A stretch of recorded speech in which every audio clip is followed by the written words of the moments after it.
Aquí. Perfecto. ¿Están viendo la oración en la pantalla? Sí. Afirmativo. Ok, muy bien. Bueno, vamos a empezar. Y acá yo voy a dividir la oración para el camino sinodal, así como ustedes la ven, y a cada una de las Discúlpeme, profesor, pero porque yo no la veo, la información en la pantalla. Ahora sí, ya. Okay. Ahora sí. Perfecto. Bueno, a cada una de las partecitas vamos a decir que la Inmaculada Concepción nos guíe en nuestro caminar. En nombre del Padre, del Hijo, del Espíritu Santo. Amén. Amén.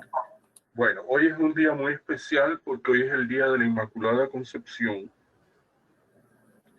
que es la patrona de Estados Unidos y es la patrona de Nicaragua también. No sé si hay algún nicaragüense en el grupo. Así que vamos a pedir hoy especialmente, a través de la intercesión de la Santísima Virgen, la Inmaculada Concepción, para que nos guíe en nuestro caminar y para que bendiga a todos los países del mundo, pero muy especial a los Estados Unidos de América y a Nicaragua. Entonces yo leo cada una de las partecitas y nosotros decimos que la Inmaculada Concepción guíe nuestro caminar. Estamos ante ti, Espíritu Santo, reunidos en tu nombre. Tú que eres nuestro verdadero consejero. Ven a nosotros, apóyanos, entra en nuestros corazones, enséñanos el camino, muéstranos cómo alcanzar la meta. Decimos que la Inmaculada Concepción guíe nuestro caminar. Impide que perdamos el rumbo como personas débiles y pecadoras. Que la Inmaculada Concepción guíe nuestro caminar. No permitas que la ignorancia nos lleve por falsos caminos. Concédenos el don del discernimiento para que no dejemos que nuestras acciones se guíen por perjuicios y falsas consideraciones. Que la Inmaculada Concepción guíe nuestro caminar. Condúcenos a la unidad en ti, para que no nos desviemos el camino de la verdad y la justicia, sino que en nuestro peregrinaje terrenal nos esforcemos por alcanzar la vida eterna. Que la Inmaculada Concepción guíe nuestro caminar. Eso te lo pedimos a ti, que obras en todo tiempo y lugar, en comunión con el Padre y el Hijo, por los siglos de los siglos. Amén. Amén. Amén. Que la Inmaculada Concepción guíe nuestro camino. Guíe nuestro caminar.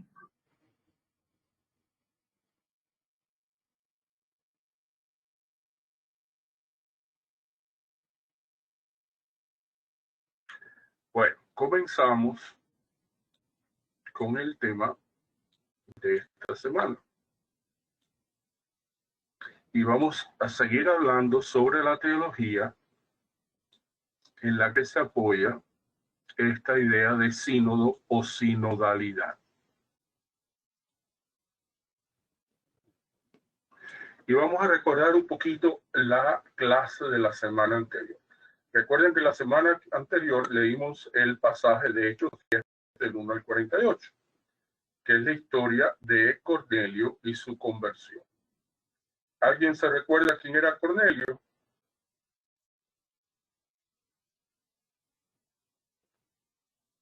Un oficial de romano. Romano. Acuérdense, no era judío. Y para los judíos, la mentalidad de los judíos era que Dios era solo para ellos. Ellos eran el pueblo escogido. Imagínense que el pueblo escogido sean los mexicanos solamente. ¿Verdad? Entonces, pobrecitos nosotros, los demás, nos quedamos fuera, ¿verdad?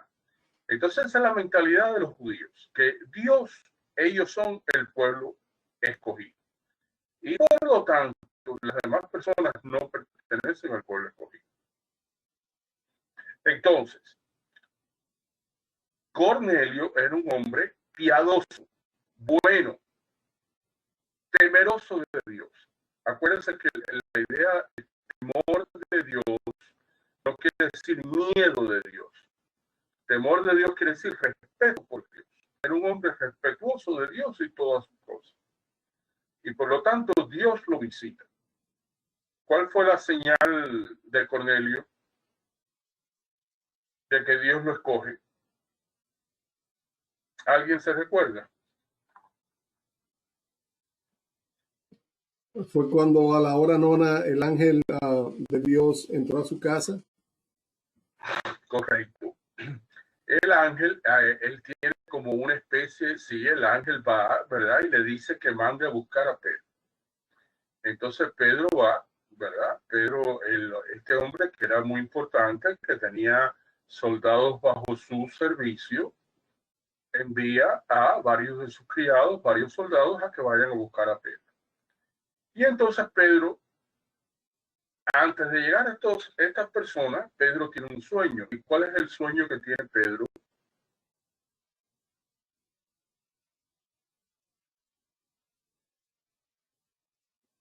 De ir a la casa, de ir a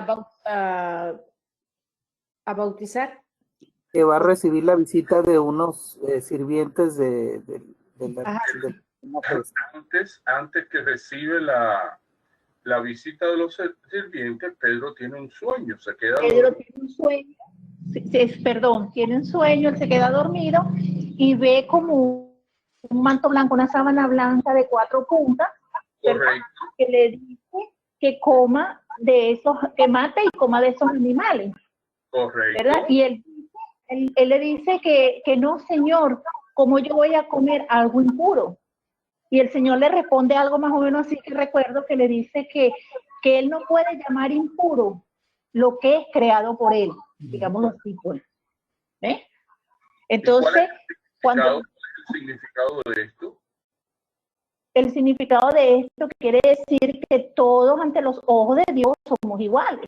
Correcto. Es lo que yo comprendo, ¿verdad? Perfecto. Porque si todos fuimos creados por Dios, no nos podemos llamar impuros unos a otros ni rechazarnos unos a otros, porque Dios mismo lo dice aquí en su palabra, pues.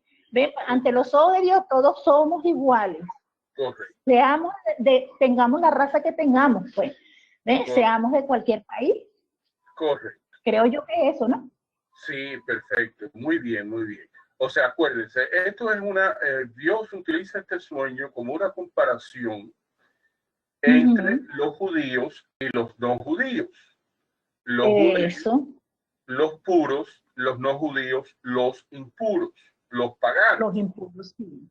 Entonces, él hace esta similitud con los animales de la ley.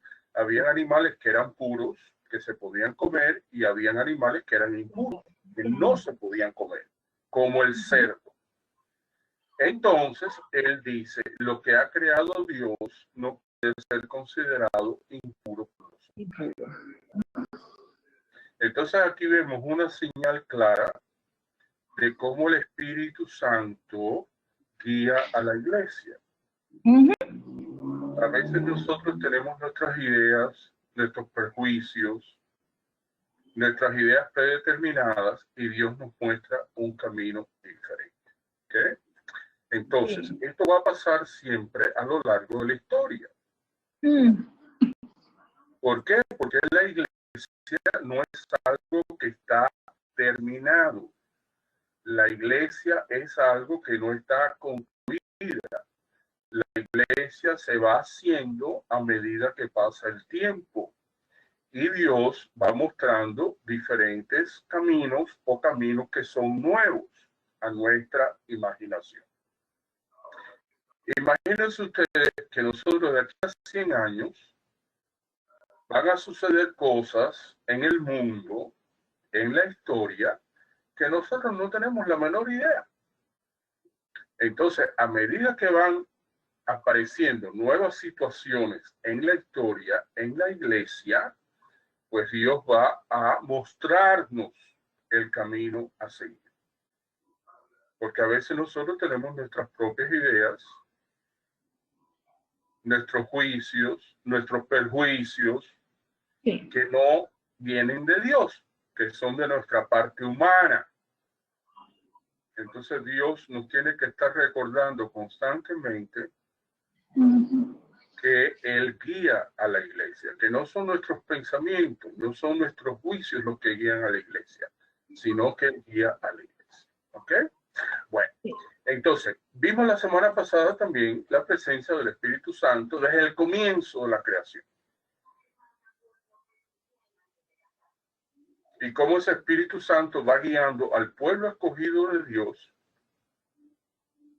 en diferentes etapas, a través de los patriarcas, a través de los profetas, y los va guiando por un camino hasta llegar a la persona de nuestro Señor Jesucristo, el Hijo de Dios, el cual nos viene a mostrar un camino, el Evangelio. ¿Qué quiere decir Evangelio?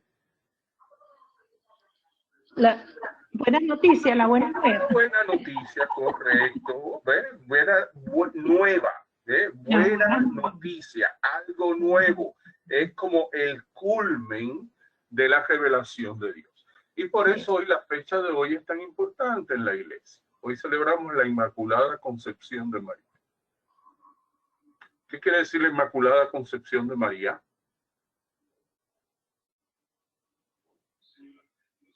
Quiere decir que Que María fue escogida desde el vientre de su madre para ser la madre de Jesucristo. Correcto.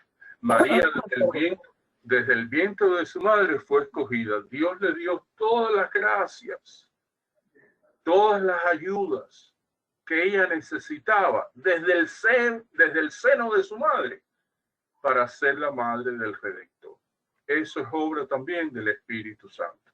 Es la obra del Espíritu de Dios Padre en una mujer, para que desde el mismo momento de su concepción ella recibiera todas las gracias necesarias, toda la ayuda necesaria para poder ser la madre de Dios.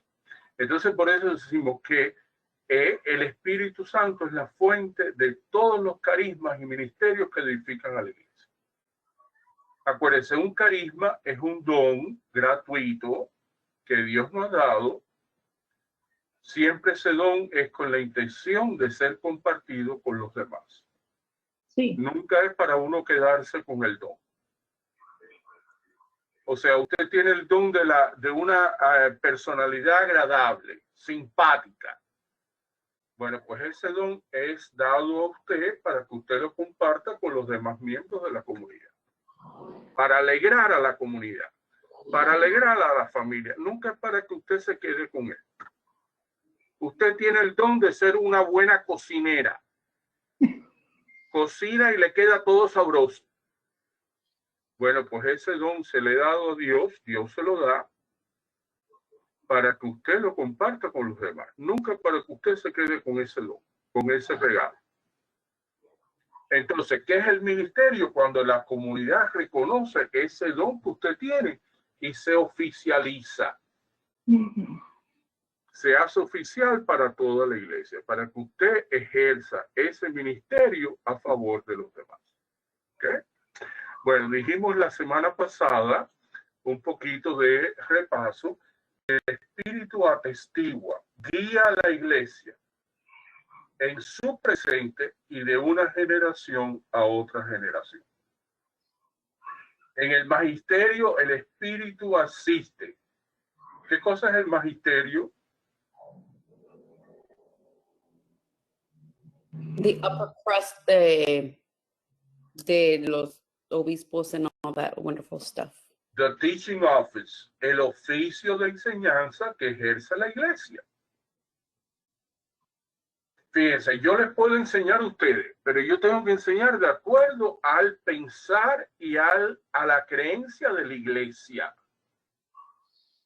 Entonces, yo ejerzo el ministerio en cuanto a que yo se los enseño a ustedes. Pero ese ministerio que lo ejerce en la iglesia es el Papa y los obispos. Nosotros lo propagamos lo expandimos siempre y cuando nosotros lo hagamos en unión con el Papa y los obispos. No se nos permite enseñar cosas que vayan en contra a la doctrina de la iglesia. Eso es lo que es el magisterio. Magisterio de magister, maestro. Es el oficio de enseñar que tiene la iglesia. Entonces, ese oficio está asistido por el Espíritu Santo. No decimos está inspirado, porque acuérdense que le dije que inspiración es algo que se reserva exclusivamente a los libros de la Biblia. Entonces, en la liturgia, el Espíritu nos pone en comunión con Cristo y con los hermanos. Y acuérdense que comunión es una palabra que viene de dos palabras, común y unión. Nuestra común unión está basada en las creencias de la iglesia. Entonces, la comunión de la iglesia no está basada en que todos tengamos que ser de una sola nacionalidad. No está basada en que todos tengamos que pertenecer a un grupo social. No está basada en que todos tengamos que ser pobres o ricos.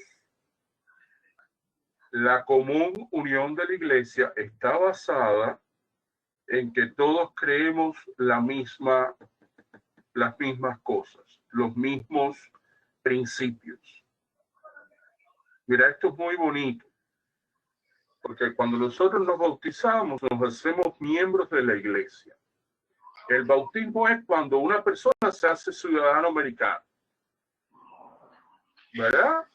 El día que uno se hace ciudadano americano, uno tiene derecho a todas las cosas que tiene derecho un ciudadano americano. El día de nuestra ciudadanía, nos hacemos americanos, hayamos nacido aquí o no hayamos nacido aquí. Bueno, el bautismo es eso. El bautismo es nuestra ciudadanía de entrada a la iglesia. Nos hacemos miembros de la iglesia.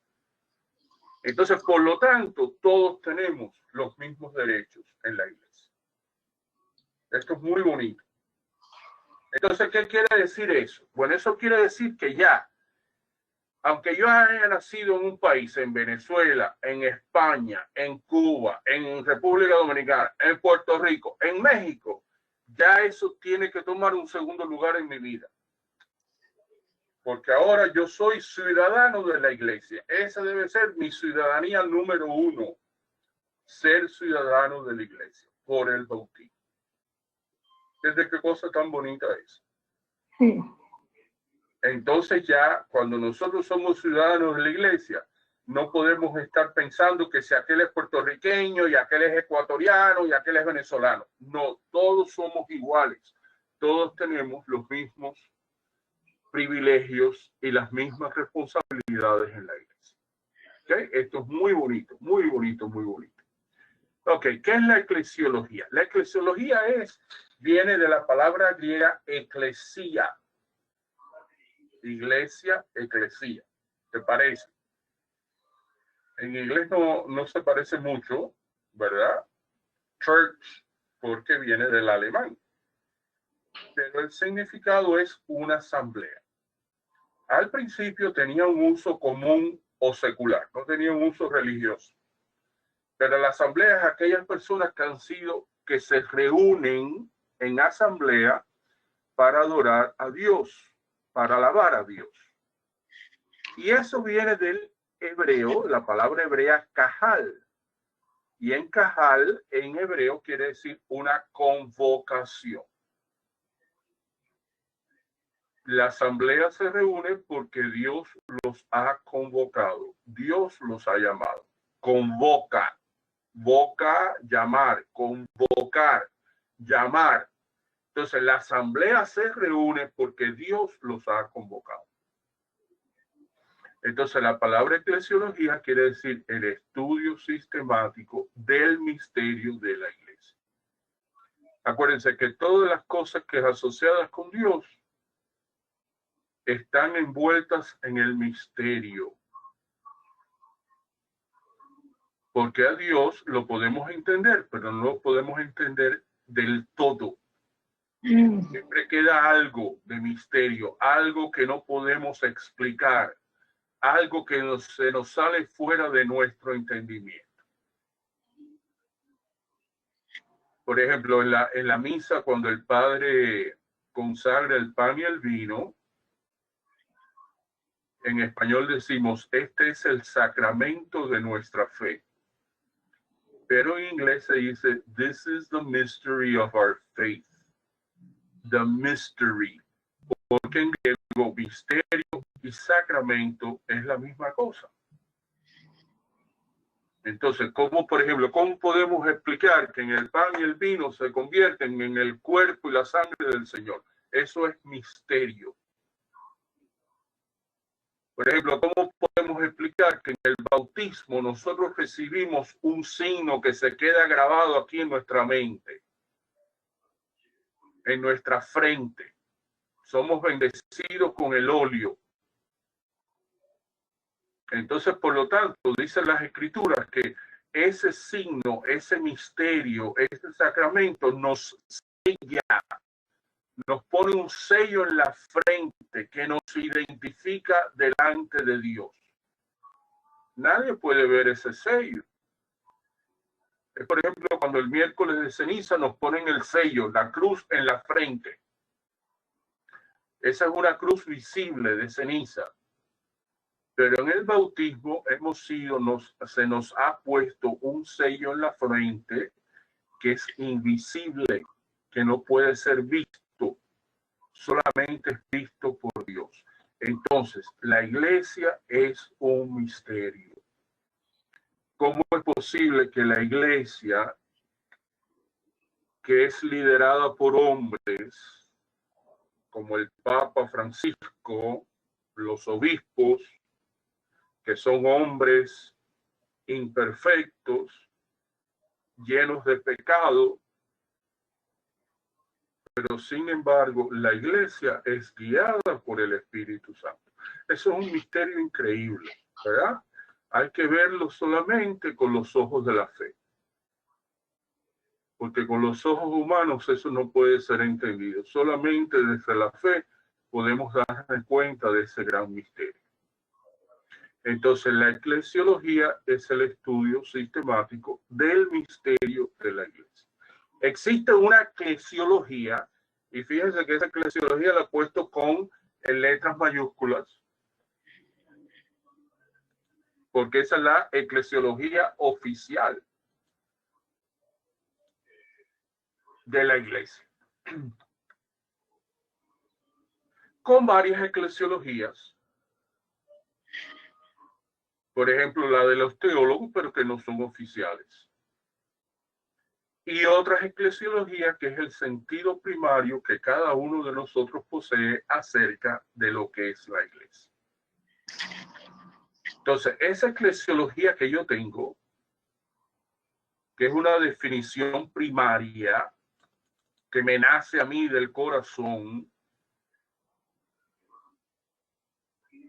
yo la tengo que ir perfeccionando, la tengo que ir poniendo, ¿verdad? Comparando con la eclesiología oficial de la iglesia. Por ejemplo, sería bueno que nos preguntemos, ¿cuál es mi eclesiología actual? O sea, mi sentido de iglesia, la idea que yo tengo de lo que debe ser la iglesia. Y va esa eclesiología que yo tengo de acuerdo al evangelio, a lo que Jesús enseña en el evangelio, porque a veces puede haber una persona que tiene una eclesiología que no da de acuerdo del todo con lo que enseña Jesús en el evangelio. Por ejemplo, hay gente que tiene la eclesiología de que la iglesia debe ser solamente para los santos. Entonces, cuando usted tiene esa eclesiología, quiere decir que entonces los pecadores no tienen cabida en esa iglesia de los santos. ¿No han oído ustedes decir, por ejemplo, a veces alguien dice, yo no sé cómo llamar a la iglesia si ella es tremenda pecadora, es tremenda chismosa? ¿Qué hace ella yendo a la iglesia? Bueno, pues mire lo que dice el Papa Francisco. Dice el Papa Francisco que la iglesia debe ser como un hospital de campaña. Un hospital de campaña es esos hospitales que se hacen, por ejemplo, en zonas de guerra, montan una casa de campaña, una carpa, y debajo de esa carpa hay un hospital atendiendo a los heridos de la guerra. Dice el Papa Francisco, la iglesia debe ser como un hospital de campaña. ¿Para qué? Para que vengan todos los que están necesitados, todos los que están heridos, todos los que están heridos por el pecado, todos los pecadores que entren. Porque ahí bajo esa carpa van a encontrar sanación. ¿Ve? Entonces a veces si yo tengo la idea de que la iglesia es solamente para la gente santa, entonces en esa iglesia no hay cabida para los pecadores. Esa idea de iglesia no va de acuerdo al evangelio.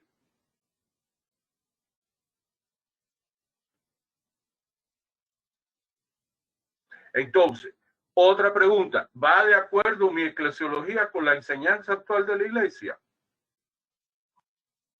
Sí. Si no va de acuerdo con la enseñanza actual de la iglesia, entonces yo tengo que hacer cambiecitos, yo tengo que hacer ajustes, yo tengo que hacer modificaciones en la idea que yo tengo acerca de la iglesia. ¿Dónde encontramos la enseñanza actual de la iglesia? En los evangelios. Pero aparte de los evangelios. Los hechos de los apóstoles. Bueno, aparte del Nuevo Testamento, ¿dónde está la enseñanza actual de la iglesia? El catecismo. Catecismo y el- En el catecismo, que es el reflejo del Concilio Vaticano II. Ah, Acuérdense que cada vez que hay un concilio, el concilio actualiza las enseñanzas del evangelio. Hemos tenido 21 concilios ecuménicos, 21 a lo largo de la historia, en 2000 años de historia. Entonces, ¿cuál ha sido el último concilio? Concilio Vaticano II. Concilio Vaticano II. Entonces, en el Concilio Vaticano II es una forma de actualizar la iglesia. ¿Habrán nuevos concilios en la iglesia? Sí. ¿Por qué, Denise? Porque tiene que ir cambiando de acuerdo a la cultura, lo que se va presentando, los problemas que se van presentando día a día, y ver de qué manera se va puliendo y seguir avanzando y dando el nuevo mensaje. Correcto. Miren, por ejemplo, ya el Concilio Vaticano II ya ha quedado obsoleto en algunas cosas. ¿Verdad? ¿Qué es lo que se mantiene actual del Concilio Vaticano? El espíritu con que se escribió el Concilio Vaticano II. Por ejemplo, cuando se llevó a cabo el Concilio Vaticano II, no habían computadoras, no había tecnología que tenemos hoy en día, ¿verdad? Han pasado más de 50 años. Entonces, fíjense cómo ha pasado. Entonces, probablemente en un futuro tengamos otro concilio para actualizar las enseñanzas de la iglesia. Lo que está haciendo el Papa Francisco en estos momentos, con esta idea de la sinodalidad, es tratando de actualizar, de modernizar a la iglesia, de oír la voz del Espíritu que le dice al Papa, la voz de los laicos en la iglesia es importante.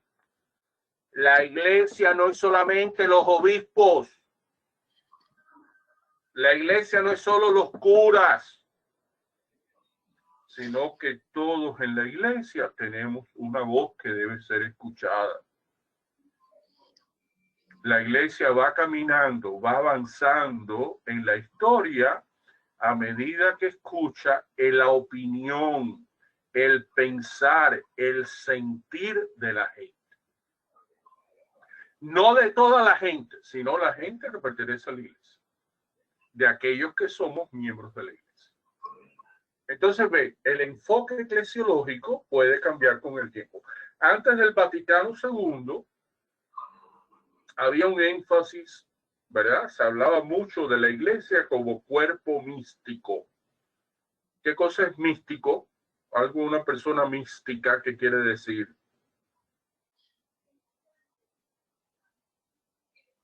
Por ejemplo, cuando decimos Santa Teresa fue una gran mística de la iglesia. ¿Qué es una mística?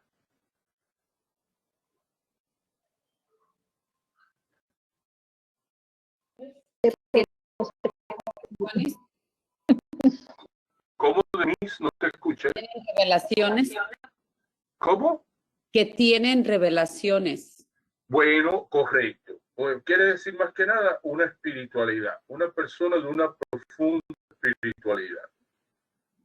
Y entonces esa espiritualidad te lleva a tener revelaciones, ¿verdad? A tener o sea, como una iluminación que viene de Dios. Entonces la eclesiología pre-vaticana II, la mayoría de nosotros no vivimos esa iglesia, ¿verdad? Porque ya ha pasado mucho tiempo. Se enfatizaba mucho lo que era la vida espiritual, los sacramentos, ir a la iglesia, confesarse, comulgar, todas esas cosas. No había tanto una conexión hacia afuera, hacia los demás. Y entonces Vaticano II va a tener una idea de la iglesia como pueblo de Dios. Y va a ser una eclesiología más comunitaria. El enfoque hacia los demás. Es maravilloso ir a la iglesia, es maravilloso recibir los sacramentos, pero esos sacramentos tienen que darnos a nosotros una conexión con los demás, con la comunidad. ¿Ok? Entonces, bueno, en la eclesiología pues estudia el misterio de la iglesia, desarrollo de ese misterio, problemas específicos, problemas actuales y pastorales, etcétera, etcétera. ¿Okay? Bueno, principio teológico primordial. La iglesia es un acontecimiento pascual. ¿Qué quiere decir pascual?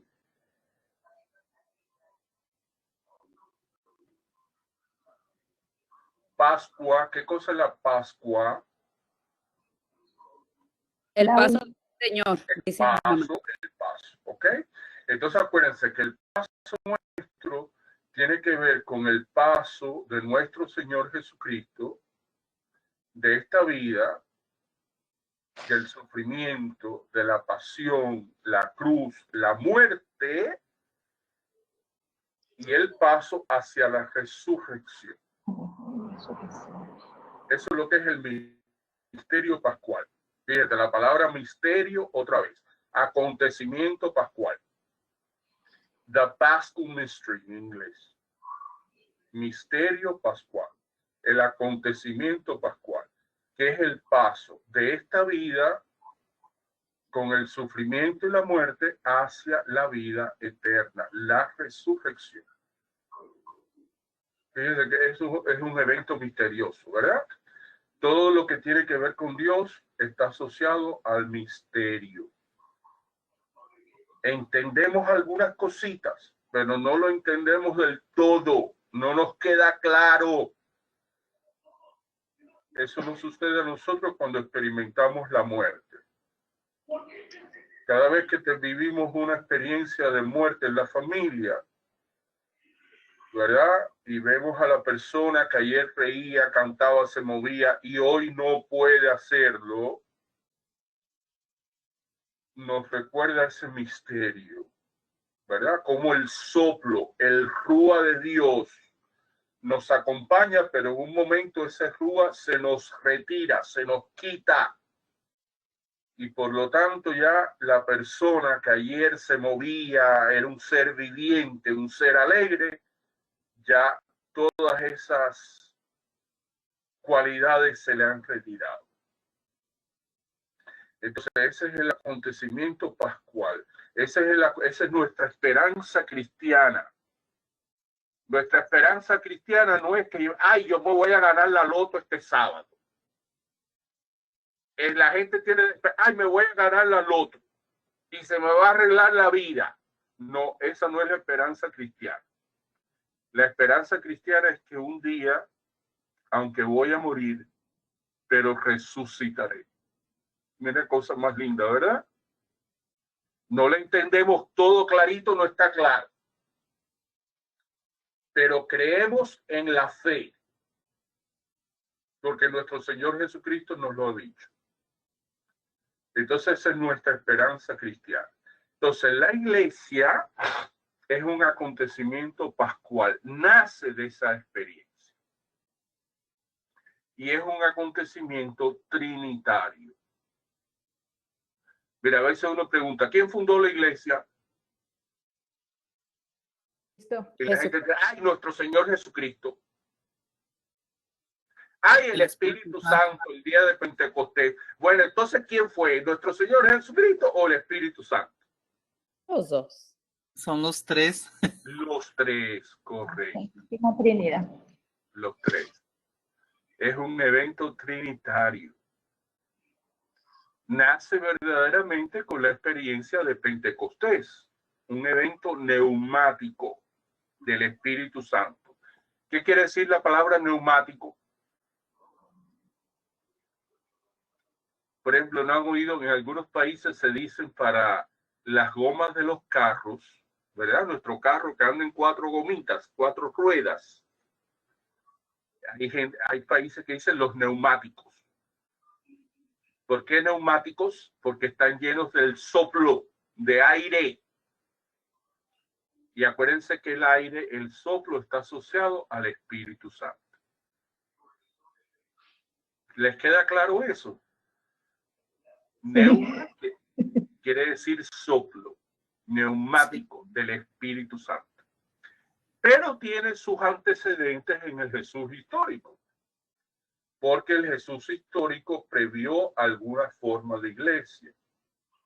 Por eso constituyó a los 12 apóstoles para que estos a su vez restauraran al nuevo Israel. Acuérdense que Jesús escoge 12 apóstoles porque había las 12 tribus de Israel. Entonces, ahora va a ser un pueblo nuevo. El pueblo viejo estaba fundado o formado solamente de judíos. El pueblo nuevo no va a ser solo de los judíos, sino que de todas las naciones de la tierra. ¿Y qué quiere decir 12 en la Biblia? ¿Qué significado tiene el número 12? No es lo que Son todos acaba los de pueblos de Israel. ¿Cómo? Son los 12 pueblos de Israel. Sí, pero ¿qué quiere decir el 12? ¿Qué significado tiene el 12? Sería como todos, ¿no? los 12 apóstoles. Correcto. Ajá, todos. 12 quiere decir, en la mentalidad judía, 12 quiere decir un número infinito. Un número que no tiene final, que es incontable. Acuérdense cuando Dios le promete a Abraham, acuérdense que Abraham era un señor mayor y tenía una esposa que se llamaba Sara, que ya era mayor, era viejita y era estéril, no podía tener hijos. Y entonces un día Dios lo visita. Los ángeles del Señor visitan a Abraham. Abraham fue muy welcoming, muy hospitalario con ellos. Les hace una buena comida, los atiende. Y entonces los ángeles le dicen, el año que viene, cuando regresemos una vez más, tu esposa Sara, que es viejita, que es estéril, que nunca ha podido tener hijos, tendrá un hijo. Isaac estaba oyendo detrás de la carpa. Acuérdense que las carpas, ¿verdad? Está hecha de un material como una tela dura.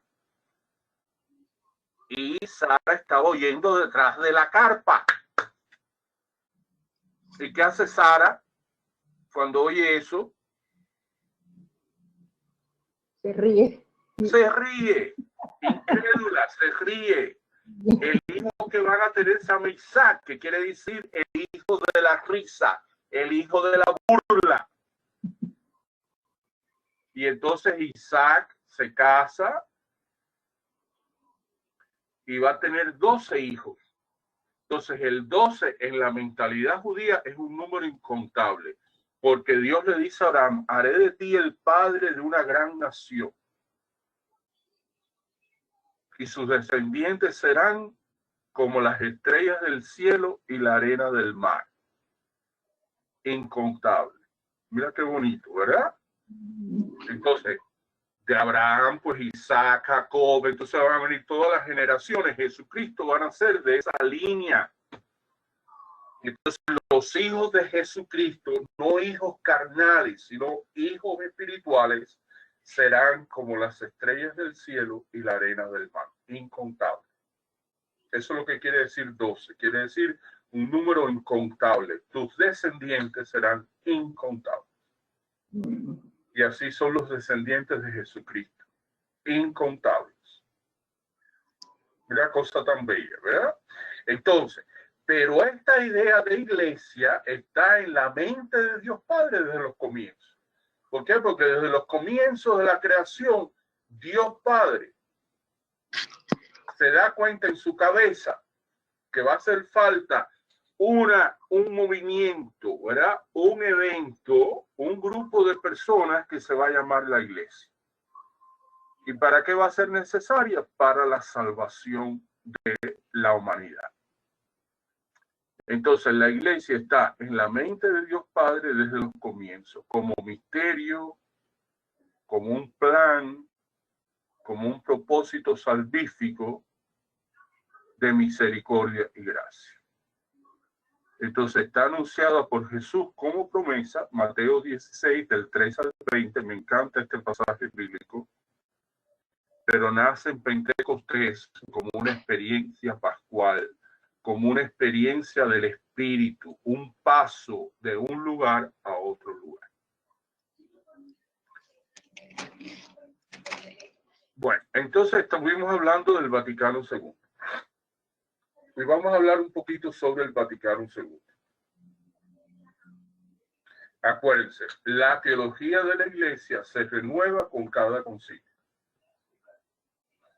Entonces, ¿cómo nosotros sabemos acerca de lo que piensa la Iglesia en un momento actual? Hay que leerse los documentos del Concilio Vaticano II. ¿Se han leído los documentos del Concilio Vaticano II? No. ¿Alguien los ha leído? Algunos. Algunos. Bueno, pues mira, hay que leérselos. Son 16 documentos. Entonces sería bueno que lo leyamos poquito a poco. Hay veces que la gente dice, a veces mucha gente me pregunta, ay, profesor, recomiéndame algo de lectura espiritual. Miren, léense los documentos del concilio. Es un librito chiquitito. Mira, aquí yo tengo mi librito del Vaticano II. Mira qué chiquito es. A ver. Mira, chiquito. Mira, y ahí está, yo lo tengo marcado con mis notas y todo. ¿Por qué? Porque esto constantemente, ¿verdad? Yo que soy profesor, pues tengo que estar haciendo consultas a este documento. Un documento muy bonito, porque habla del papel de los obispos, el papel de los sacerdotes, el papel de los laicos. Y esa va a ser la tarea para la semana que viene. De los 16 documentos tienen que leerse el que habla de los laicos en la iglesia. Entonces les voy a pedir que se lean eso, porque la semana que viene lo vamos a ver aquí en la clase, ¿verdad? Se llama Apostolicam Actuositatem. Los documentos del concilio están todos en latín, el título. Apostolicam Actuositatem. Y tiene que ver con el papel de los laicos en la iglesia. Entonces todos nosotros somos laicos. Todos nosotros tenemos que saber lo que dice la iglesia acerca de los laicos. Entonces es muy importante que ustedes sepan eso. El papel de los laicos en la iglesia. Bueno, vamos a ver un poquito de la historia del Vaticano II. Ya desde los comienzos del siglo XX existían varias corrientes reformadoras dentro de la iglesia. especialmente en los campos de teología bíblica y de teología litúrgica. O sea, sobre la Biblia, un nuevo entendimiento de la Biblia y sobre la liturgia en la iglesia. Miren, tanto el Papa Pío XI como Pío XII pensaron hacer un concilio en la iglesia, actualizar la iglesia. Pero los tiempos del Papa Pío XI y el Papa Pío XII no fueron tiempos fáciles. Por ejemplo, durante el pontificado de Pío XI, pues existieron muchos acontecimientos en el mundo que fueron desastrosos. Por ejemplo, Pío XI tiene que lidiar con el nazismo, Hitler, tiene que lidiar con el comunismo, que por ejemplo el comunismo en Rusia, en la Ucrania, ustedes saben que en Rusia es mayormente ortodoxa, pero Ucrania caía bajo el control de los rusos. Y en Ucrania la religión más fuerte es la católica. Y los rusos mataron a cantidades enormes de curas y monjas, cerraron iglesias, destruyeron iglesias, quemaron iglesias. Eso es algo que no se conoce mucho, ¿verdad? Pero el Papa tiene que enfrentar ese problema.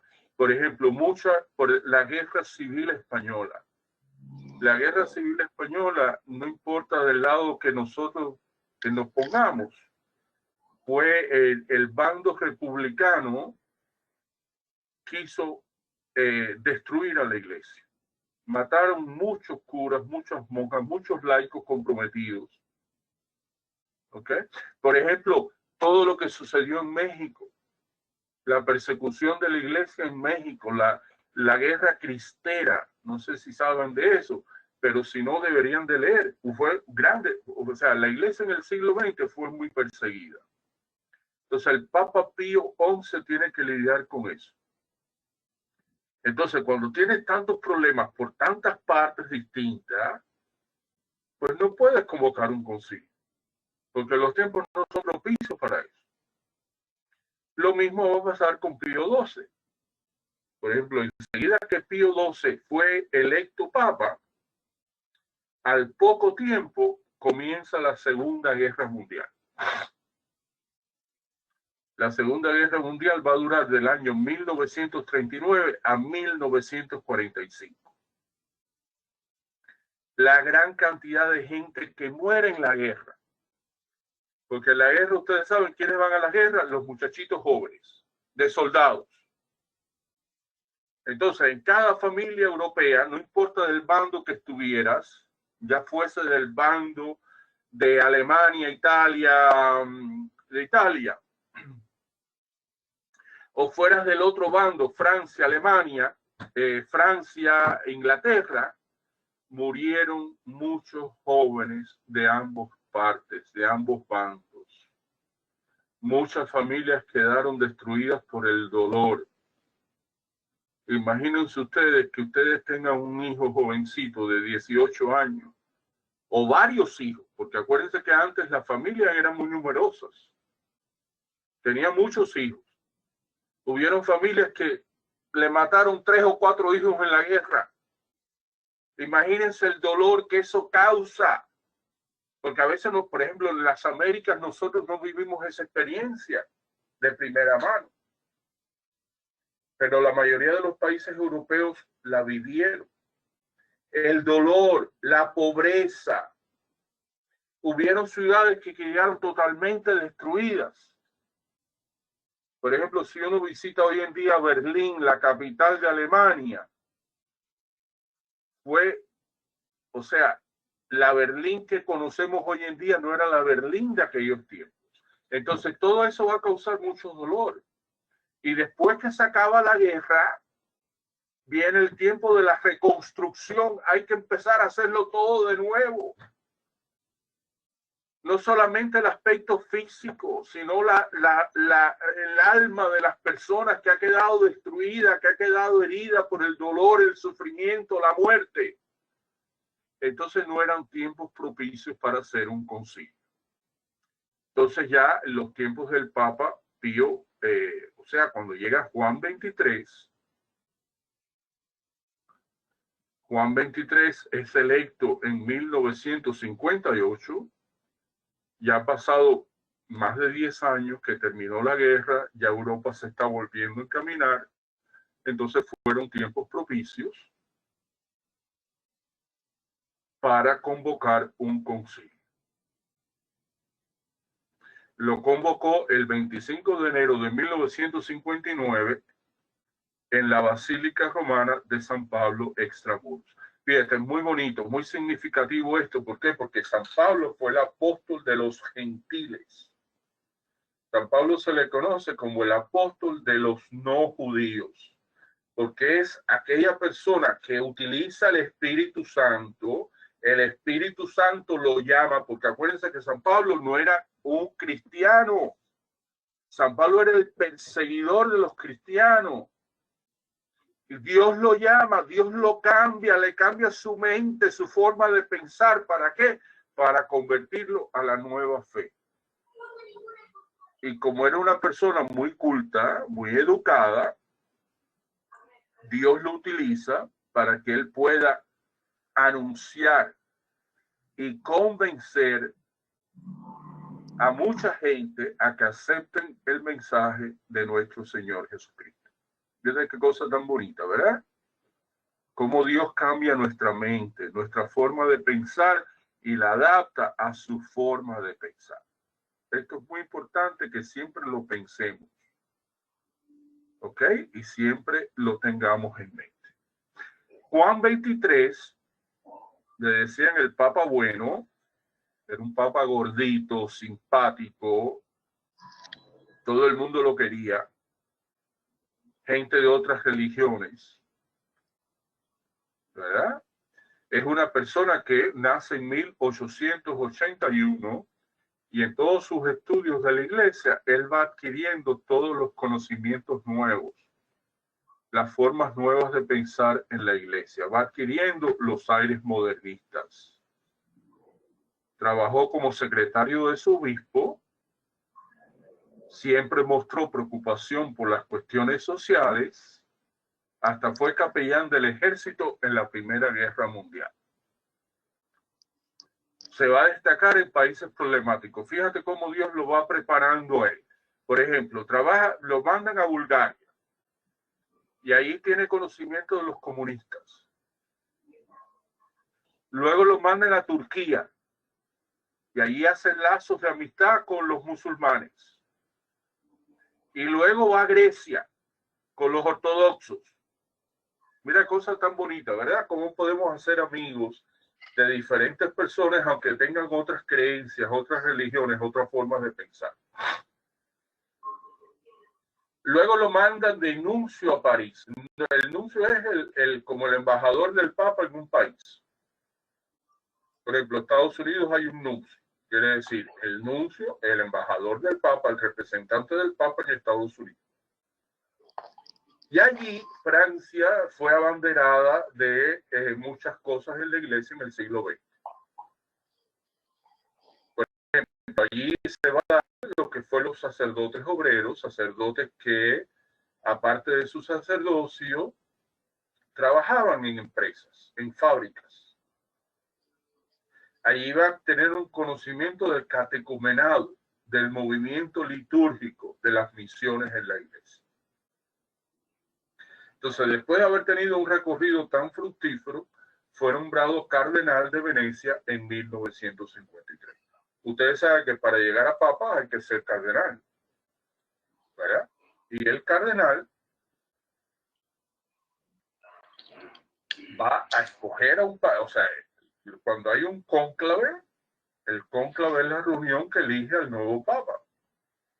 Y de ese cónclave solamente pueden participar los cardenales. Ellos eligen Sí, buenas noches. papa o pueden ser electos papas. Entonces él fue electo el Papa en el cónclave de 1958 cuando muere Pío XII. Entonces él convoca el concilio y dice, bueno, en el concilio los objetivos cuáles van a ser. Me adelanté aquí un poquito. Primero que nada, no habrían condenas, ni siquiera del marxismo o del comunismo. Esto es nuevo, ¿por qué? Porque antes el lenguaje que se empleaba en los concilios, por ejemplo, el concilio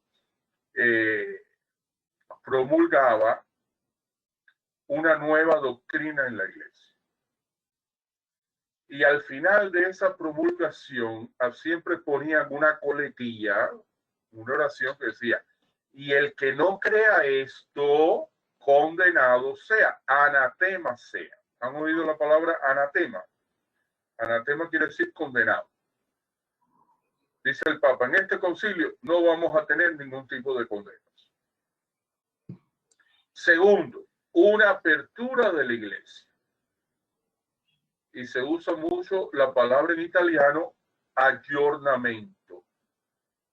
Ponerse al día. ¿Cómo? Ponerse al día. Ponerse al día. Por ejemplo, ¿cómo se dice buenos días en italiano? Buongiorno. Fíjense, aggiornamento, giornamento, aggiornamento, poner al día la iglesia. No se va a utilizar la palabra reforma o restauración, sino un ponerse al día. Dijo el Papa en uno de los discursos del Papa, dice, hay que abrir los grandes ventanales del Vaticano. Los ventanales, las ventanas. ¿Para qué? Para que entre el soplo y se lleve el polvo que ha sido acumulado con el tiempo. Mira qué frase tan linda. Porque eso es lo que hace el Espíritu Santo en nosotros. El Espíritu sopla y se lleva el polvo que hemos acumulado con el tiempo. Yo no sé si ustedes, las señoras de la casa o los señores de la casa que hacen la limpieza, ¿verdad? Es increíble cómo se acumula el polvo. Por ejemplo, los libreros que yo tengo, mis libros. Pues un día limpio el polvo, me paso todo el día ahí limpiando y a la semana ya hay polvo de nuevo.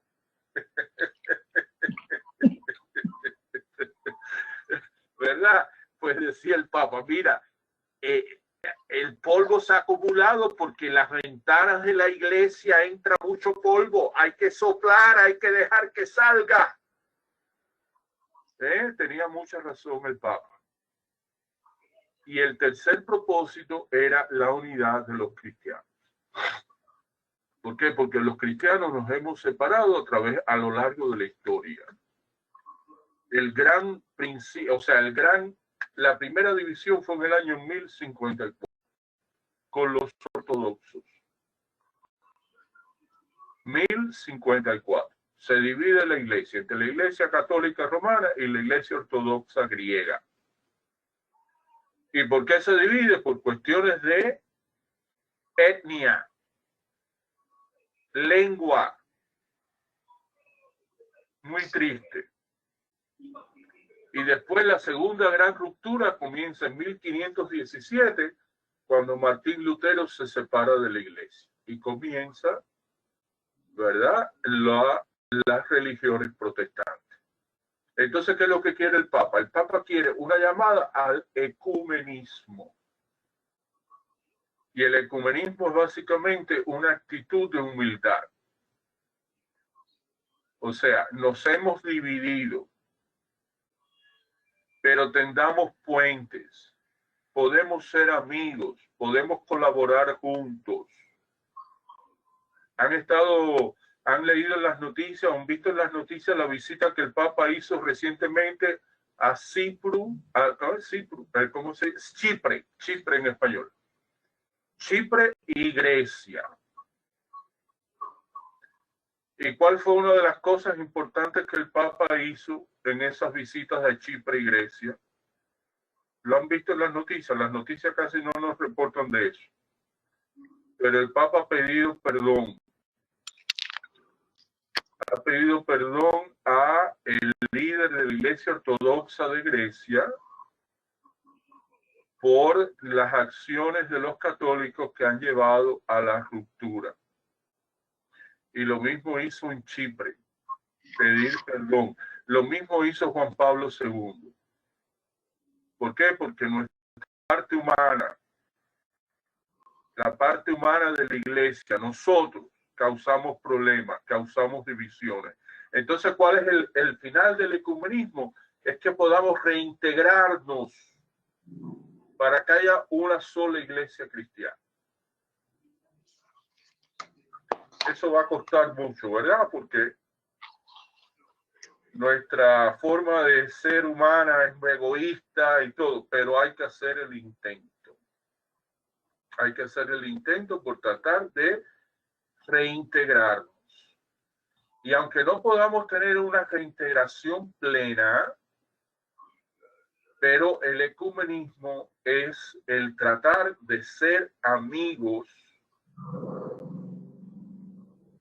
de colaborar juntos con cristianos que no son católicos.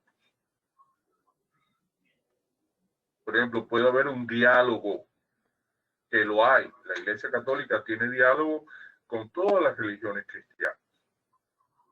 Y podemos colaborar juntos. Por ejemplo, yo conozco de un hospital en Haití que es administrado por católicos y luteranos. Una cosa tan bonita, ¿verdad? Dos religiones cristianas distintas, católicos, luteranos, pero podemos colaborar. Cuando yo estudiaba en el seminario, el profesor de griego era un ministro luterano. O sea, el profesor, el que nos enseñaba griego, era luterano, no era católico. Esa es otra manera otro ejemplo de colaboración. Por ejemplo, en el seminario que yo iba, habían personas que se estaban entrenando al ministerio que no eran católicos. Es una cosa tan bonita. Aquí en el CEPI yo le he dado clases a personas que no son católicas. Por ejemplo, había un muchacho que estaba estudiando para ser sacerdote anglicano, episcopal, y estudiaba en el CEPI. Es la cosa más bonita, ¿verdad? O sea, podemos colaborar basado en el qué, en el respeto. No quiere decir que yo te voy a convencer a ti, ni tú me vas a convencer a mí, sino que en el respeto mutuo, respetando las diferencias, podemos caminar juntos. Esa frase es muy bonita, caminar juntos. ¿Verdad? Entonces el ecumenismo, acercamiento, respeto y diálogo con miembros de otras religiones. Qué cosa tan bonita. Características del Concilio Vaticano II. Por ejemplo, Concilio Universal de Reforma y Renovación Cristiana. Universal, 2.600 obispos de todo el mundo. O sea, no participan todos los obispos del mundo, sino que cada país va a mandar una representación. Por ejemplo, Estados Unidos tiene como 400 obispos, pues no van a ir los 400 obispos, sino que va un porcentaje de esos obispos. Cada país va a mandar, de acuerdo al número, de acuerdo a los católicos de ese país, va a mandar una representación. Es el mayor en cuanto a naciones, lenguas y culturas. Por ejemplo, el concilio anterior al Vaticano II fue Vaticano I. Y ese concilio Vaticano I fue más que nada un concilio de obispos europeos. La gran mayoría de los que participaron eran europeos. Este va a ser más abierto, van a haber más países representados.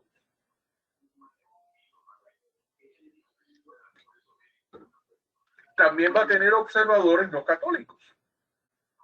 el más moderno, porque es el primer concilio de la historia que va a contar con luces eléctricas. Por ejemplo, el Concilio Vaticano I no había luz eléctrica. Concilio Vaticano II va a haber máquinas de escribir, que ya es algo viejo, ¿verdad? Hoy en día con el iPad y todas las cosas, el teléfono que uno puede escribir por aquí, es increíble, ¿verdad? ¿Quién iba a pensar?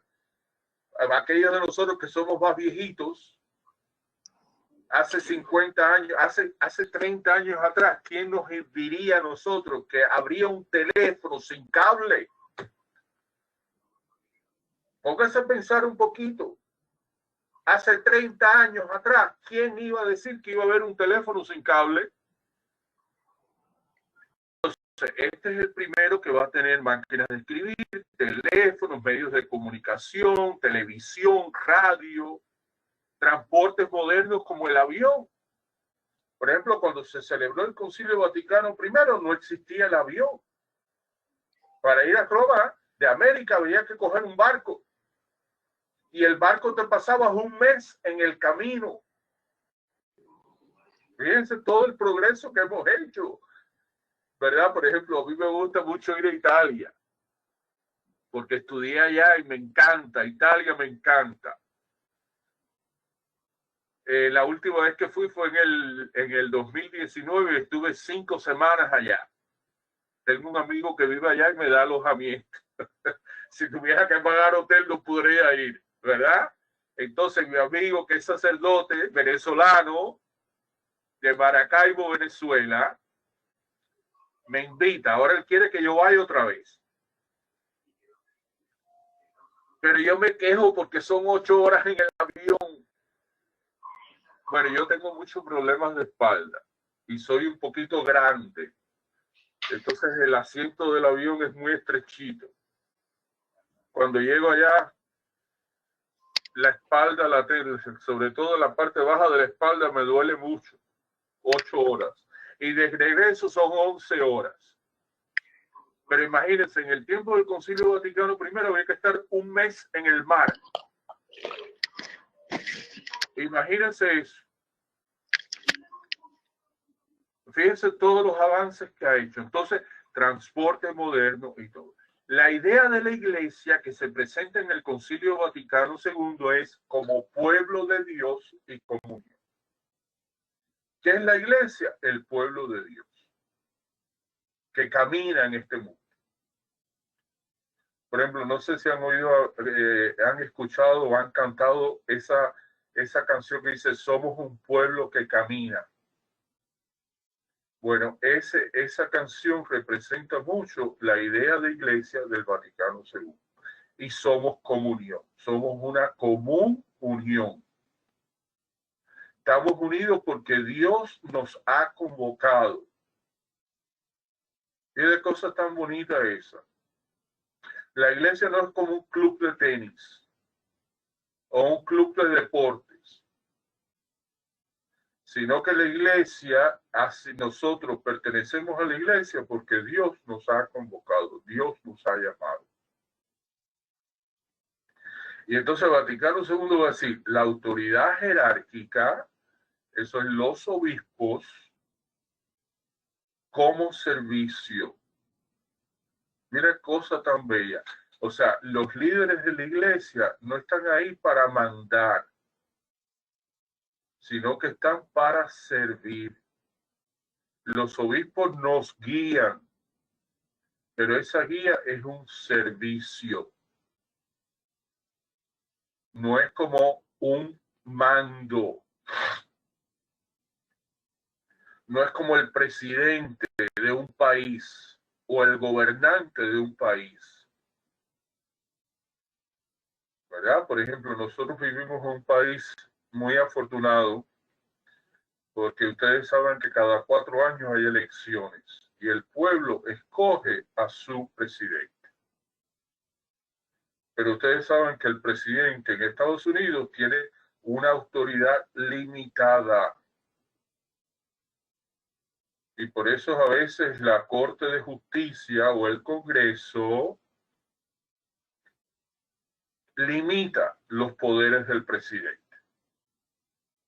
Pero ustedes saben que ser presidente en un país de Latinoamérica o en otro país, pues el presidente es como un dios, porque puede hacer lo que le da la gana.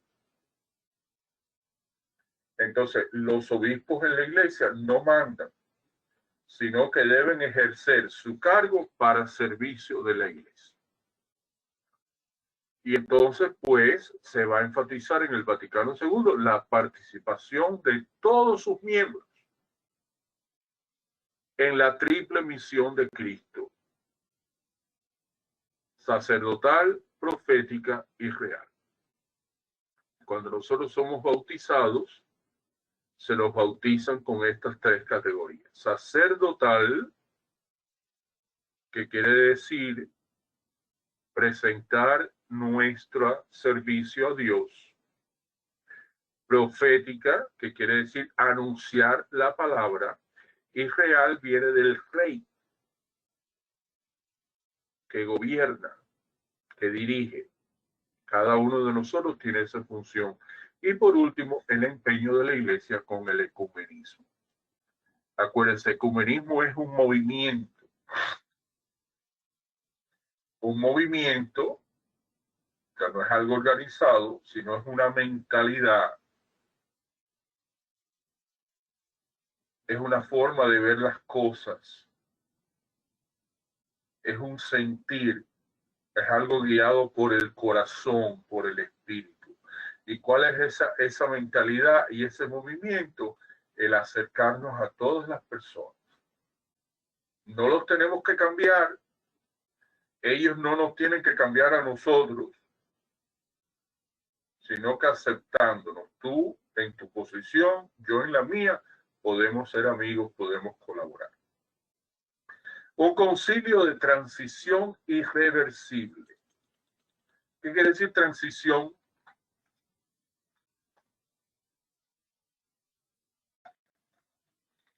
Transición, ir de un estado a otro. Que no es estable. Correcto, que está en camino, que está en proceso, ¿verdad? Entonces, ve, esta es la mentalidad de la iglesia: transición. Ir cambiando cuando se necesita.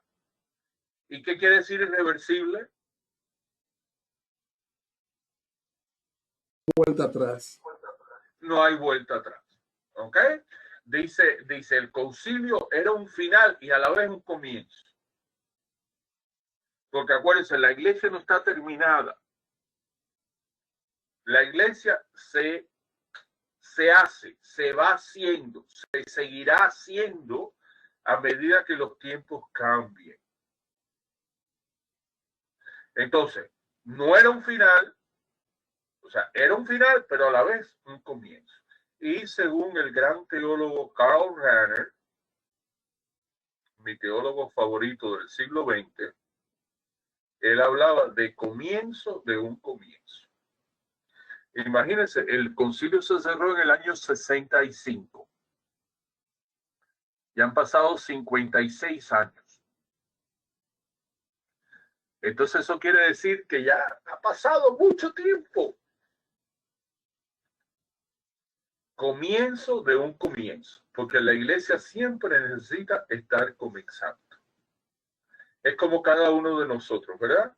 La gente, uno dice, uno menciona, o la gente dice, ¿no? Todos los días se aprende algo nuevo.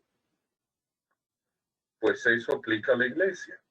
Así como nosotros cada día estamos, o sea, nosotros somos seres en transición, porque cada día vamos aprendiendo cosas nuevas. Si ustedes se ponen a pensar hace 20 años atrás, si ustedes se comparan con hace 20 años atrás, hemos cambiado mucho, ¿verdad? Ha cambiado nuestra forma de pensar, nuestras cosas. Por ejemplo, el hecho de venir a Estados Unidos, que nos pone en contacto con personas de tantas nacionalidades, eso nos enriquece. Por ejemplo, aquí en Estados Unidos, ¿verdad? Que uno conoce tantas comidas distintas de diferentes países. Entonces un día uno come comida mexicana, otro día uno come comida americana, otro día comida puertorriqueña, comida colombiana, Las empanadas, por ejemplo, las empanadas son mi debilidad. Me gustan todas las empanadas, las argentinas, las colombianas, ¿verdad? Entonces ve la riqueza. Cuando uno está en el país de uno de origen, pues uno no tiene esa riqueza.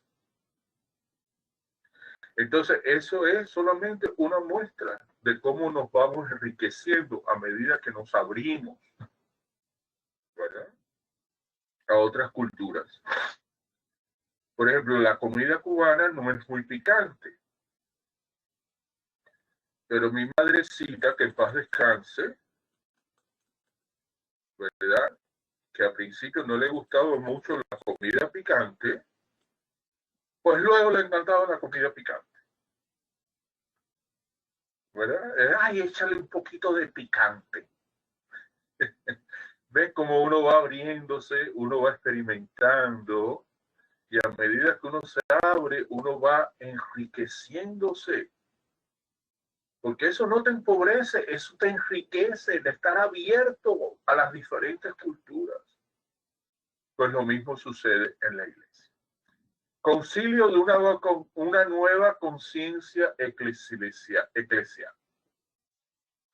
Una eclesiología profundamente renovada, tanto del método y los modos de expresión empleados, como del mismo contenido. Concilio de carácter pastoral. Por ejemplo, la palabra pastoral viene de pastoreo. Decimos, Jesús es el buen pastor. Nosotros somos sus ovejas. Entonces, el pastoreo. Jesús hace el pastoreo. Cuida de las ovejas. Las alimenta. Las protege de los lobos, de los peligros. Se preocupa por la oveja que está enferma. Jesús es el que deja 99 ovejas que están sanas y va en busca de la oveja perdida. Eso es lo que es la pastoral, el pastoreo de la iglesia. ¿De qué palabra? Esta, por primera vez en 20 siglos de historia de la iglesia, se utiliza esta palabra en un documento oficial. Se había utilizado en la iglesia, pero no de una forma oficial, ¿verdad? La palabra pastoreo. Y ahí hay un documento de los 16 documentos que produce el Vaticano II. La semana que viene vamos a ver cada uno, o sea, por arribita, cada uno de los documentos. Y nos vamos a concentrar en en el que les dije, Apostolicam Actuositatem, que tiene que ver con los laicos en la iglesia. Pero hay uno de esos documentos que recibe con nombre Constitución Pastoral, Gaudium Spes. Bello documento. De los 16 documentos hay 4 que son los más importantes. Y uno de ellos es este Gaudium Spes, que es sobre el servicio de la iglesia en el mundo actual. Conceptos que definen el concilio. Primero, aggiornamento, que quiere decir ponerse al día, una renovación evangélica. Segundo, B, pastoral, pastoreo de la iglesia. Fíjense, el pastoreo no lo hacen solo los curas o los diáconos. Nosotros también hacemos el pastoreo. Por ejemplo, yo con esta clase hago pastoreo. ¿Por qué? Porque los estoy educando en la fe de la iglesia. A un hospital a repartir la Eucaristía. Ustedes están haciendo pastoreo de la iglesia. Cuando ustedes dan clases de catecismo, ustedes están haciendo pastoreo de la iglesia. Cuando ustedes van a los campos de los trabajadores de la tierra a anunciar el evangelio, ustedes hacen pastoreo. Cuando ustedes van a las cárceles, Ustedes hacen pastoreo de la iglesia. Miren qué cosa tan bonita. Todos participamos de la pastoral de la iglesia, que es el cuidar y preocuparnos por las ovejas. Cuando ustedes van a llevarle la comunión a una viejita que no puede salir de su casa,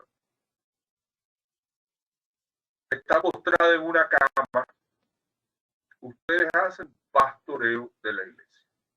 No piensen ustedes que la pastoral es una cosa grande, de multitudes. No, no, no. A nosotros nos gusta pensar en grandes cantidades. No, hay que pensar en las pequeñas cosas. Jesús empezó con 12 apóstoles. Jesús no hizo cosas grandes. Jesús no fue reconocido durante su vida terrenal, sino que fue rechazado por los poderes de este mundo. Jesús fue condenado a muerte por los poderes de este mundo. Jesús fue condenado a la cruz, que hoy sería la silla eléctrica. Piensen en esas cosas. No podemos pensar en grandes números. Por ejemplo, hoy en la clase, ¿cuántas personas hay? ¿Verdad? Entonces, uno tiene que dar la clase de la misma manera que si hubieran 40 o 50 personas. Aquí en Miami tuvimos un obispo santo que se llamó Monseñor Román. Y él venía de una familia humilde de campesinos en Cuba.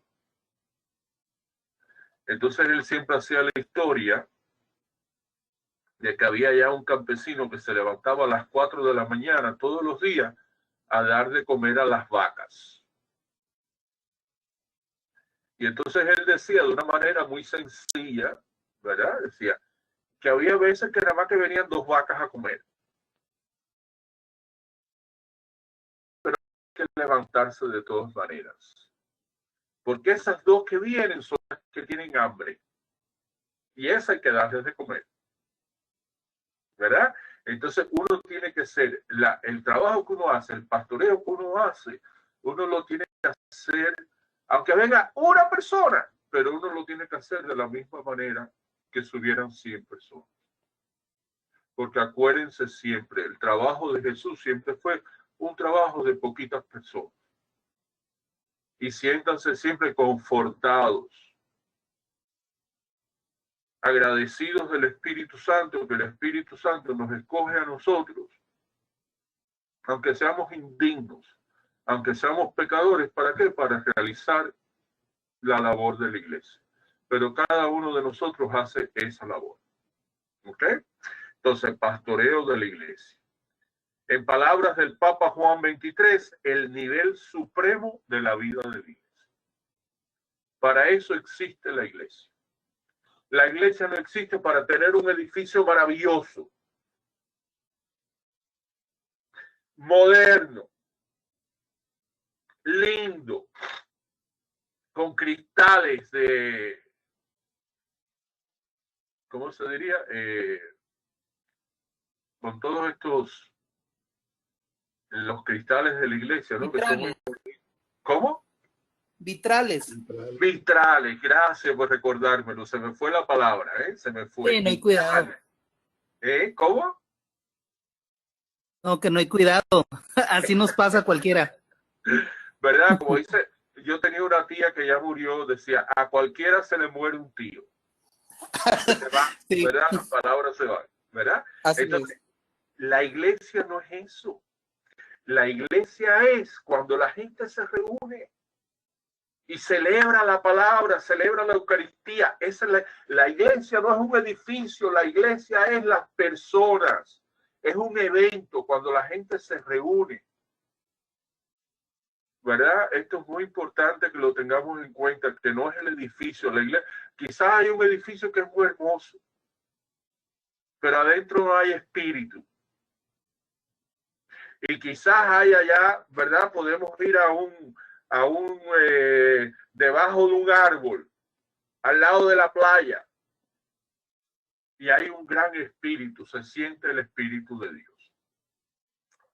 Otro concepto, el diálogo, hablar y escuchar. ¿Ves? Cuando el Papa ha comenzado este camino sinodal, esto es lo que quiere el Papa. Que la gente hable, que nos escuchemos los unos a los otros. ¿Cuáles son las preocupaciones de la iglesia? ¿Cuáles son las necesidades de la iglesia? ¿Dónde está la gente? Por ejemplo, una de las grandes cosas en la iglesia, se nos están yendo mucha gente a otras religiones. Algo no estamos haciendo bien, ¿verdad? Entonces, es necesario el diálogo entre católicos y no católicos, con los hermanos separados, tanto ortodoxos como protestantes, y también con las religiones que no son cristianas, como es el judaísmo, el islam, con los ateos y con el mundo en general. Fíjate, esto es una de las cosas que el Papa ha hecho muy bien. Varios papas, Juan Pablo II se distinguía por esto. Francisco, por ejemplo, recientemente cuando el Papa fue a Irak, no sé si lo vieron en la televisión, el Papa fue a visitar al líder de los musulmanes. No sé si vieron esas imágenes, pero yo me quedé sorprendido porque este hombre, este musulmán, vivía en una casa muy sencilla. Me recuerdo del Papa caminando por la calle, ¿verdad? Y entrando en la casa de este hombre y visitándolo.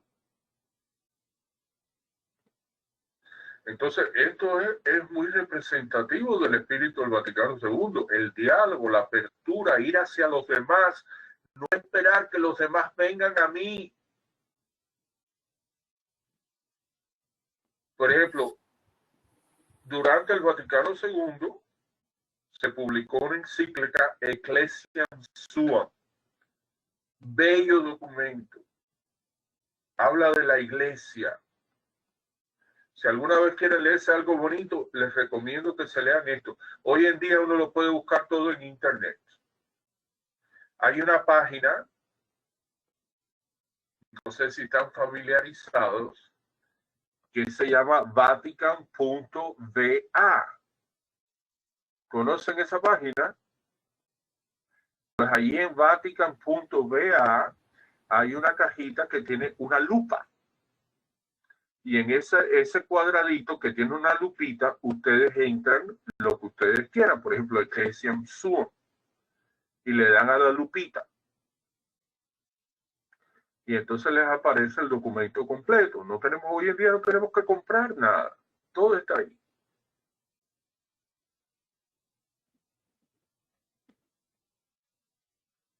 Lo podemos leer.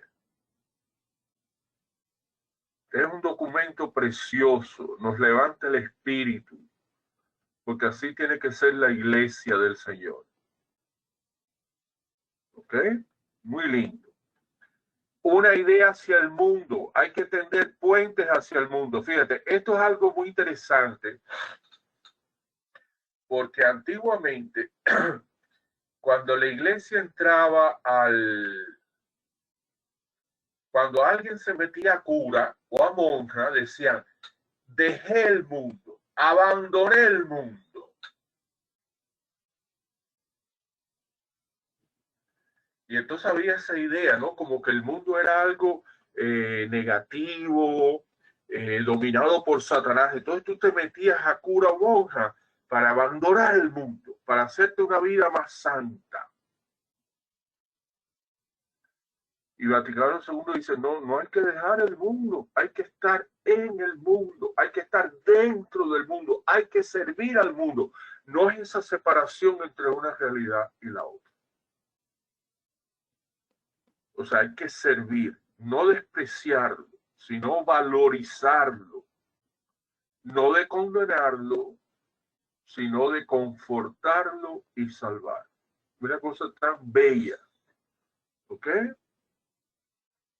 En los catecismos antiguos se hablaba del mundo como el enemigo del alma. Otra idea muy fundamental es la libertad, el derecho inviolable de la persona humana. Acuérdense que antiguamente las religiones se imponían, ¿verdad? Cuando los españoles vienen al Nuevo Mundo y colonizan nuestros pueblos, imponen la religión católica. La imponen, quizás por la fuerza. Hay otra mentalidad, ¿no? Hay que entender la mentalidad de ellos en aquellos tiempos. Ellos veían que la religión de Cristo es la verdadera religión y por lo tanto había que imponerla. Pero hoy en día ya no se usan esos términos, sino que uno no impone la religión, uno invita a los demás con el ejemplo de uno. Es una cosa tan bonita, ¿verdad? Con el ejemplo uno invita a otras personas a que, ¿verdad? Igual que nosotros somos inspirados por aquellas personas que son santas en nuestra iglesia.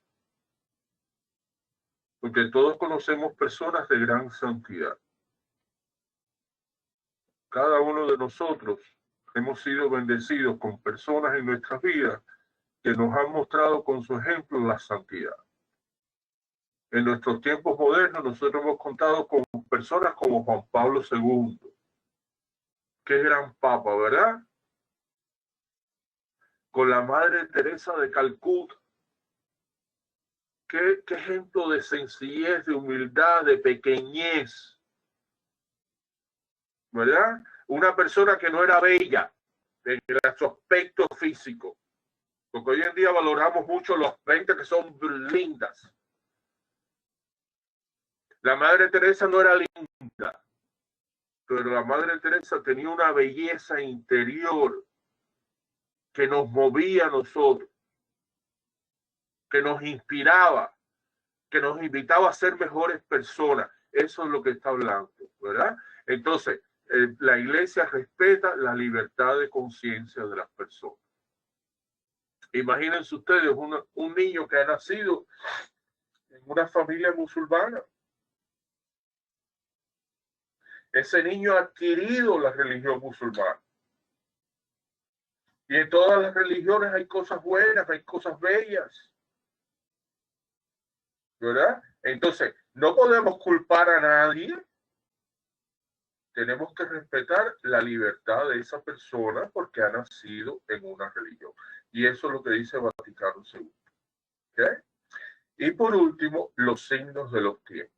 Los signos de los tiempos es una frase que viene del Evangelio.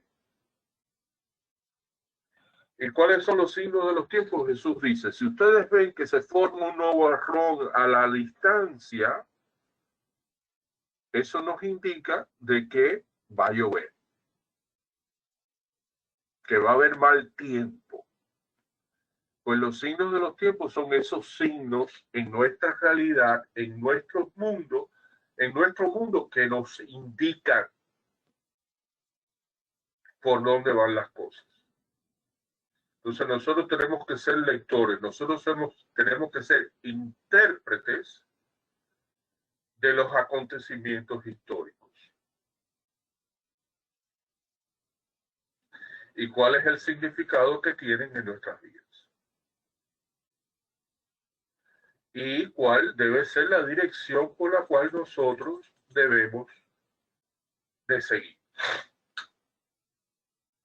Por ejemplo, si nosotros cogemos el expressway y hay un accidente y hay mucho tráfico acumulado, ¿por qué nos dice el sentido común? Si te puedes salir en la próxima salida, salte para que te evites toda esta choricera de carros. Entonces son los signos de los tiempos. Los signos de los tiempos tienen que ver con el sentido común, con nuestra actuación, con lo que debemos hacer en un determinado momento.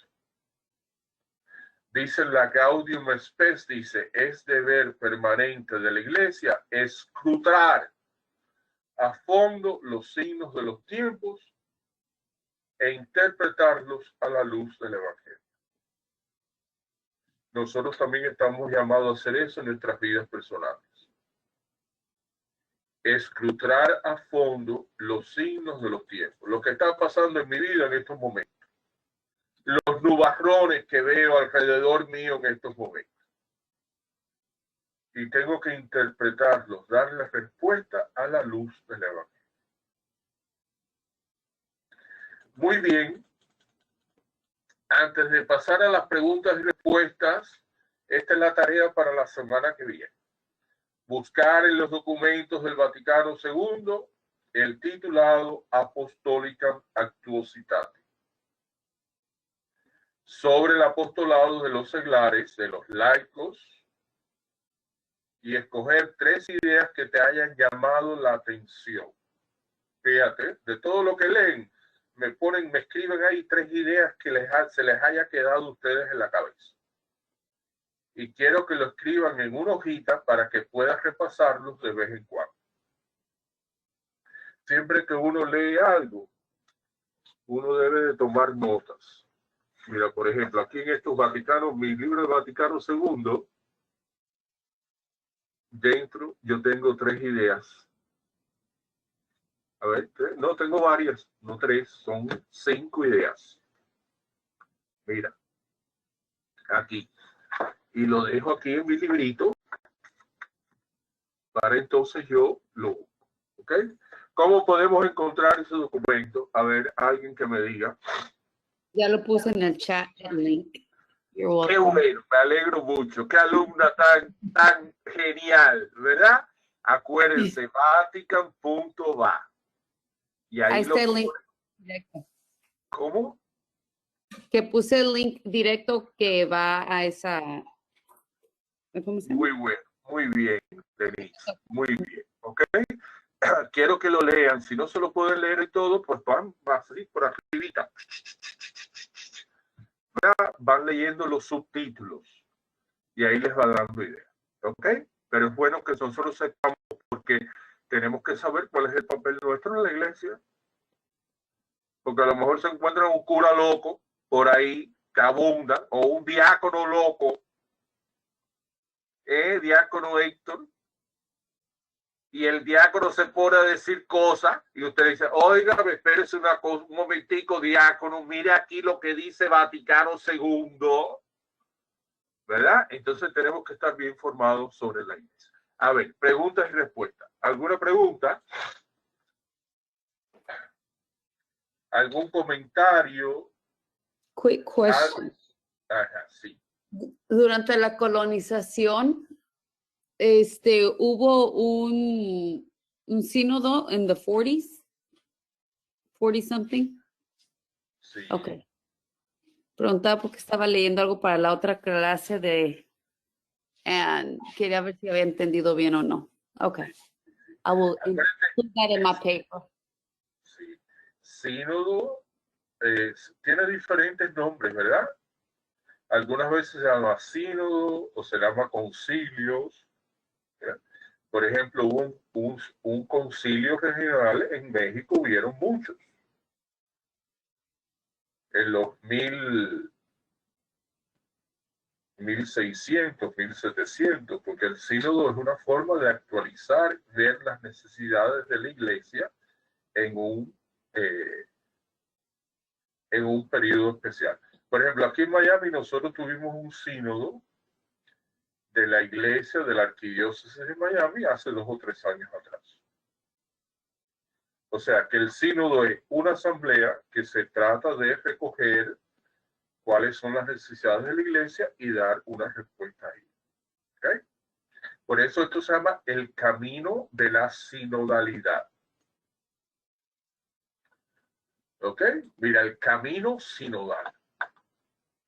Porque perfecto. El sínodo es un camino. Es recoger lo que está pasando en un momento determinado en la iglesia y dar respuestas ahí. Bien. ¿Alguna otra opinión, pregunta, duda, crisis? Yo quisiera hacer un comentario empezando por me encantó encantó la manera que acaba de presentar el ecumenismo, y su pensar, porque no es solamente, sentí que usted también lo vive y lo siente de esa misma manera, que no es solo explicándonos el tema del Vaticano II, porque yo tengo muchos conflictos con ese, me gusta aprender, estamos sedientos, mi esposo y yo estamos sedientos de aprender porque somos relativamente nuevos en este camino. Entonces, me encanta aprender. Pero en este aprendizaje escucho mucho de que tienes que aprender para poder defender la fe, tienes que aprender para poder argumentar, tienes que aprender para poder decirle al otro que no está bien y que lo correcto es acá. Y eso me causa muchos conflictos porque si yo busco una paz, o yo busco la fraternidad, o busco el amor entre hermanos, porque tengo que mirarlo y más, o sea, la cabeza me da vueltas cuando pienso, dejen que entre mismos cristianos, o sea, personas que aman a Cristo, y aún así se sienten como si fueran bandos diferentes.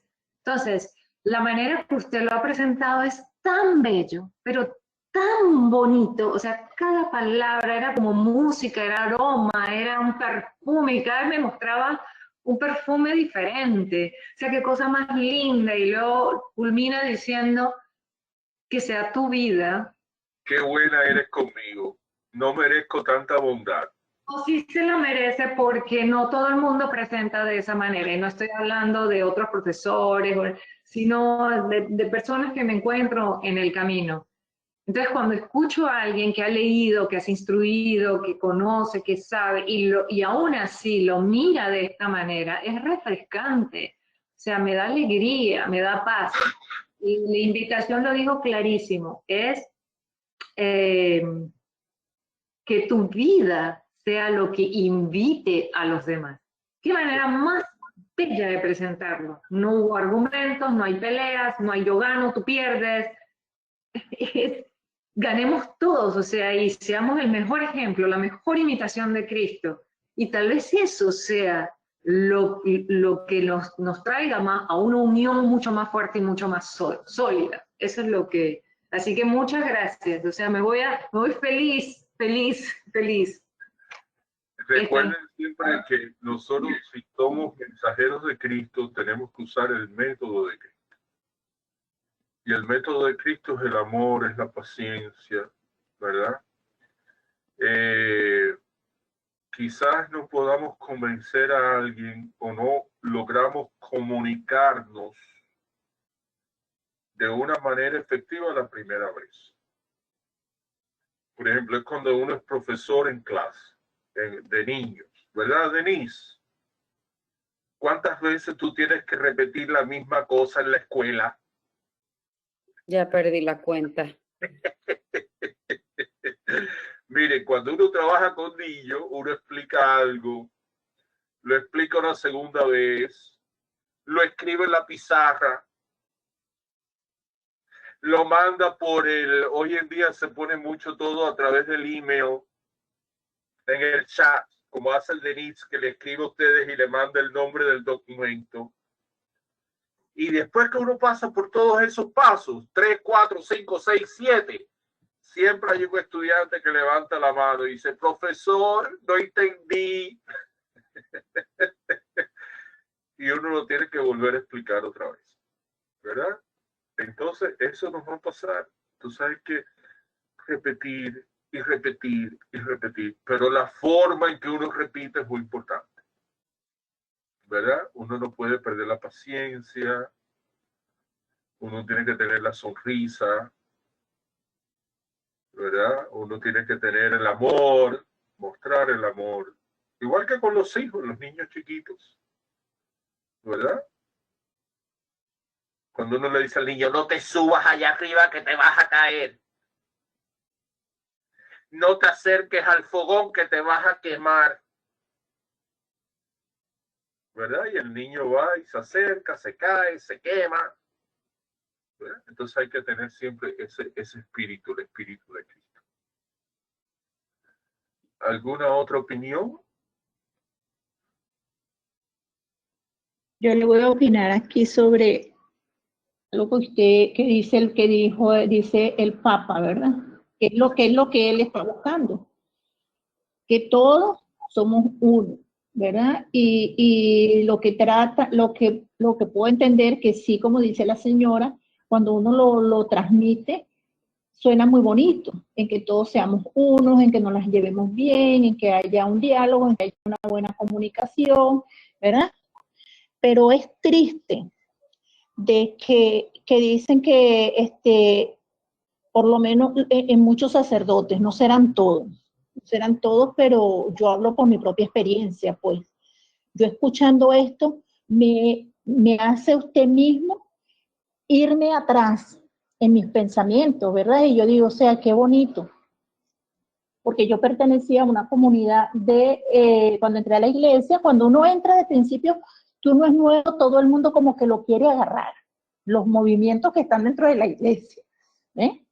Entonces yo al principio me metí a los carismáticos, pero había algo que no me gustaba de los carismáticos, pues, o sea, había algo que no entraba en mí, porque veía cosas que yo decía, si el que dirige no hace el rosario, sino que se sienta a ver el teléfono y hagan ustedes el rosario. Esas cosas chocaban conmigo a pesar de que yo estaba nueva, pues, porque yo decía, o sea, un ciego no puede guiar a otro ciego. O sea, tenía ciertas cosas que el mismo Espíritu Santo me iba diciendo y yo iba viendo. A la parroquia llegó un padre catecúmeno, ¿verdad? Y de principio él empezó a meter, o sea, para que tratar de meter el camino en la iglesia. Y el sacerdote lo aceptó, pero el mismo demonio me tenía a mí agarrada, pues, ¿entiendes? Yo entré como a dos y dije, no, esto no, porque no encontraba, había algo que no, que el demonio me sacaba. A la final yo empecé, a lo último, porque me llamaron, mira, ven acá, porque no fuiste más, y yo entro. Cuando ellos se dieron cuenta que yo era una de las personas que a pesar de ser nueva, ¿verdad? Tenía mucha participación dentro de la iglesia, porque la idea mía era, que me daba el Espíritu Santo, era de llamar a las personas más nuevas y llamarlas, ¿entiendes? No el que ya tiene tiempo. Y todo eso chocaba conmigo. Cuando yo veo este camino, yo empiezo a caminar. Y hasta el mismo padre me dijo un día que le dije, padre, necesito confesarme. El mismo padre me dijo un día que me buscara un cura catecúmeno, porque el padre es diocesano y no le gusta el camino. ¿Ok? El padre mismo prácticamente me sacó de la iglesia. O sea, él me sacó porque él dijo en una oportunidad, él entró y ya venían unas fiestas en la iglesia y íbamos a participar los catecúmenos como movimiento también, pues, de la iglesia. Y él dijo en la reunión, no quiero catecúmenos dentro de la... Y por supuesto eso me cayó a mí muy mal, que mi cara cambió totalmente y me dijo, ¿qué te molestaste? Delante de todos los que estaban ahí. O sea, eso me lo hizo un sacerdote a mí. ¿Ve? Y yo le dije, sí. ¿Y quiere que le diga por qué? Porque usted como sacerdote, usted no debía de pasar esto, porque por eso es que muchas personas, cuando tienen un poquitico de fe o no tienen ninguna fe, se van de la iglesia. Le dije, usted no queda los catecúmenos aquí, pero yo sigo viniendo a mi iglesia porque esta es mi parroquia y usted es el que viene llegando nuevo aquí. ¿Ve? A usted no le gustarán los catecúmenos, usted saca el movimiento, pero a mí no me saca. O sea, después, claro, después ya él con el tiempo de verme, mi manera de actuar, fue cuando un día me llamó y me dijo, quiero de verdad los catecúmenos acá, porque él no quería los catecúmenos y a él le mandaron un catecúmeno allá que trabajara con él en la parroquia. Y él se dio cuenta de que el padre, o sea, otra cosa, pues, ¿ve? Y me llamó y me pidió perdón, claro, me pidió perdón, pero las otras personas, muchas personas que estaban en el movimiento se fueron señalándolo. Y yo le decía, no, uno tiene que buscar al principal, el Espíritu Santo. Y el demonio que está dentro de la iglesia, porque el Señor dejó el demonio dentro de la iglesia, se encarga de sacar a esas personas que el Espíritu Santo le da aquella poquito de visión. Y le aplica a los sacerdotes, a todo el mundo, a las monjas, a los obispos. Sí. ¿Ok? Entonces, hay que recordar eso, hay que tener mucha caridad, Sí. hay que tener mucha paciencia, ¿verdad? Decir las cosas, decirlas con humildad, con amor, con paciencia, ¿verdad? Recuerden que hay lo que se llama el sensus fidelium. El sensus fidelium es el olfato que cada uno de nosotros tiene para oler cuando algo está correcto y cuando algo está incorrecto. Para eso no hay que tener un máster en teología. O sea, usted, el Espíritu Santo nos da ese olfato a cada uno de nosotros para darnos cuenta cuando algo va bien y cuando algo no va bien. Eso pasa en nuestras vidas personales. Cuando vamos haciendo algo que intuimos que no estoy haciendo esto, pero esto no es de Dios. Eso. Y cuando uno lo reconoce en los demás. Pero hay que tener mucho cuidado cuando uno dice las cosas. Cuando vamos a llamar la atención a alguien, primero tenemos que hacernos las preguntas. Fíjese, esto es algo muy, muy interesante. Yo voy a regañar a Denise. Yo primero tengo que preguntarme, ¿yo amo a Denise? Y si la respuesta es no, Denise me cae mal, pues yo no debo regañar.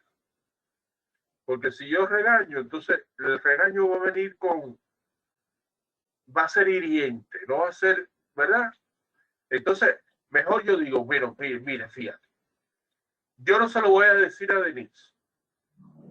Pero yo le voy a decir al diácono Héctor, porque el diácono Héctor le tiene mucho cariño a Denise.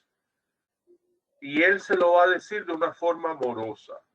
Se lo va a decir de una forma cariñosa. Recuerden, esto es un principio importante. Si yo amo a alguien, quizás yo pueda regañar, porque mi regaño va a sonar cariñoso, va a sonar amoroso. Pero si yo no le tengo cariño a esa persona me cae mal, mejor es que yo no la regañe, porque entonces mi regaño va a ser hiriente. Y en vez de ayudar, va a empeorar. ¿Verdad? Recuerden eso siempre. Okay. Entonces, todos estamos en proceso.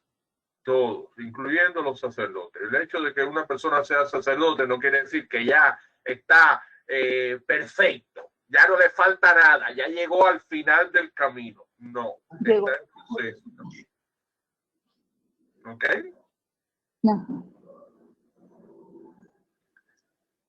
Bueno, ¿algún otro comentario? Yo creo que ya nos pasamos del tiempo.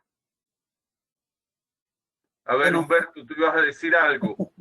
Sí, bueno, con respecto al último comentario, hay que también entender que la iglesia tiene una gama enorme de carismas, donde nosotros también como hijos de Dios tenemos que buscar dónde vamos a estar, dentro de cuál vamos a estar, y en función del carisma es sobre donde uno va trabajando y va creciendo y se va acercando a la plenitud que Dios quiere para nosotros.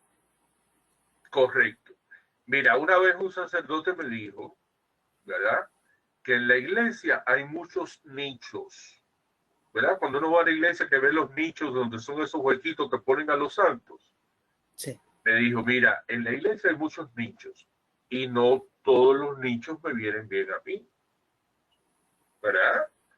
Por ejemplo, quizá yo me gusta mucho el movimiento de cursillos de cristiandad, porque yo me siento llamado, o sea, encaja con mi personalidad. Claro. Pero a lo mejor los carismáticos no. ¿Verdad? Sí, entonces, tenemos que ver, muy cierto lo que dice Humberto, y gracias por esa aportación. No quiere decir que yo tengo que estar en todos los movimientos. Yo debo de estar en el movimiento que va bien con mi personalidad, con mi ministerio, o sea, con mi carisma, como tú decías, Humberto. Así es. Uno no tiene que estar en todos los movimientos. Sí, de hecho, yo estuve en la comunidad donde yo vivía, estuve 9 años trabajando en un grupo de misiones, pero antes de eso me invitaron a pastoral, pero pastoral no fue lo mío, yo me di cuenta porque era otra manera de manifestarle el amor a Dios. Y pues tuve la invitación de una persona que era misionera y bueno, con esta persona me fui y duré 10 años trabajando, gracias a Dios. Y de ahí empecé curiosamente a adoptar otros grupos de defensa de la fe, grupos de jóvenes profesionistas, pero a partir de esa base es cuando yo empecé a ramificar y empecé a crecer y empecé a adaptarme a otros grupos en la manera posible, ¿verdad? No de la misma manera como lo era en el grupo de misiones, pero igual estaba cumpliendo con algunas actividades que se requerían pues dentro de la comunidad, ¿no? Correcto. Y el Espíritu Sí, te muchas va gracias. llamando de un ministerio a otro. Por ejemplo, yo de los 16 a los 22 años estuve muy involucrado con todo lo relacionado a la pastoral juvenil. Uh-huh. Pero ya después de los 22 años, ya yo me sentía viejo para estar. Entonces el Señor me llamaba a otras cosas. Le conté la semana pasada que un amigo me llamó para que yo formara parte del ministerio a las cárceles. Y entonces yo le dije, ay, qué pena contigo. Pues mira, yo admiro mucho ese ministerio porque verdaderamente lo admiro. Pero ese como no es mi llamado. Le dije yo a él, le dije, mira, es como por ejemplo, el llamado tuyo no es ser teólogo, no es ser educador de la fe. Tú tienes otro llamado que haces una excelente labor en ir a las cárceles.